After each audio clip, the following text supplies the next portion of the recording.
The term non-binary seems to be everywhere these days, but what does it actually mean?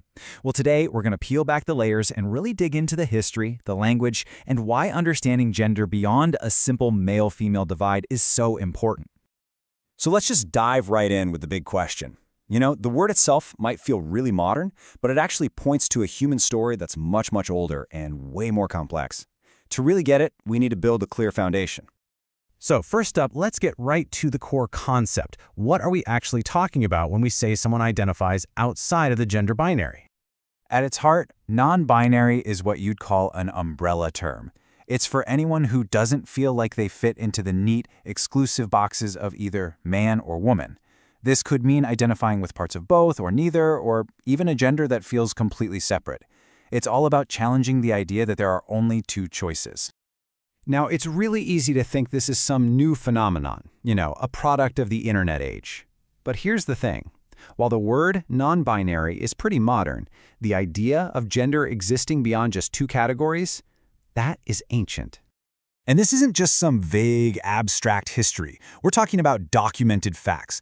For literally centuries, cultures all over the world have had specific, respected roles for people who live outside the male-female binary. Take the Mahu in traditional Hawaiian culture. They're an esteemed third gender. Or think about the many indigenous North American cultures that recognize two spirits, who are individuals embodying both masculine and feminine spirits. It just goes to show, gender diversity is a deep, rich part of our shared human story. Okay, so acknowledging an identity is one piece of the puzzle, but respecting it in our day-to-day lives, that's another. And that brings us to language, specifically the huge role that pronouns play. One of the most common ways this comes up is with pronouns, right? Specifically using they and them to refer to a single person. And while it's definitely getting more common, it still brings up that one question all the time. Wait, isn't that grammatically incorrect? Well, here's a fun fact. The idea that the singular they is wrong is actually a modern myth. It's been used for hundreds of years in the English language by pretty much all the greats, from Chaucer all the way to Shakespeare. Think about it. If you found an umbrella someone left behind, you'd probably ask, hey, did anyone forget their umbrella? See, it's already a totally natural part of how we speak. But honestly, getting hung up on the grammar of it all completely misses the point. Using someone's correct pronouns is just a fundamental act of respect. It's such a simple way to see someone for who they are, and it helps create spaces where people can feel safe, seen, and valued. Next up, let's switch gears a little and look at the visual side of things. Like many communities, the non-binary community has a flag, and it's become this really powerful symbol of pride and visibility. So, while we know that recognizing genders beyond the binary is an ancient practice, this specific flag is actually much more recent. It was designed back in 2014 by an activist named Kai Rowan, and the whole goal was to create a unique symbol that really represents the specific experiences of non-binary people. Every single stripe on this flag tells a piece of the story. The yellow is there for gender that exists outside that man/woman binary. The white stripe stands for people who have many or even all genders. Purple reflects identities that are a blend of masculine and feminine. And that black stripe, it represents agender folks, people who don't identify with any gender at all.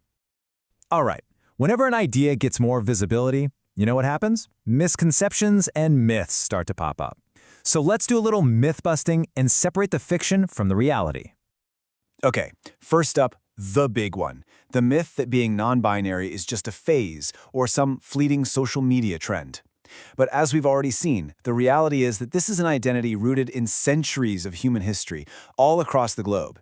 This isn't a phase. For many people, it's a fundamental part of who they are. Then you have the myth that there are only two genders, period.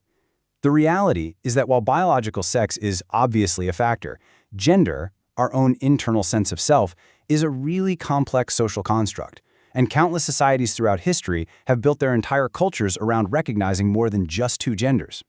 And finally, let's circle back to this myth that this whole thing is just about grammar. But language has real power. The reality is, using the correct pronouns is about basic human respect. It's the difference between acknowledging someone's existence and causing real, actual harm. So we've defined the term, we've explored the history, we've busted some myths, but why does any of this actually matter in the real world? Let's talk about the impact that understanding all this can have. The unfortunate truth is that being non-binary can come with some really significant challenges. Non-binary folks face way higher rates of discrimination. They have to deal with being constantly misgendered or feeling invisible, and all of that stigma can lead to environments that are genuinely unsafe. And this is where allyship is just so critical. When allies take the time to learn, to challenge those harmful myths, and to just respect people's identities, they're doing more than just being supportive. They are actively helping to build safer, more inclusive communities for everybody. At the end of the day, it's so important to remember that this isn't just some political talking point or a topic for debate. We're talking about people. As one source puts it so well, non-binary people are vital, valid, and vibrant members of our community, and they deserve all the dignity and respect that comes with that. So I'll leave you with a final thought to take with you. Based on everything we've talked about, what is just one thing you can do to help create a more inclusive space in your own world, starting today? Because sometimes, even the smallest act of understanding can make the biggest difference.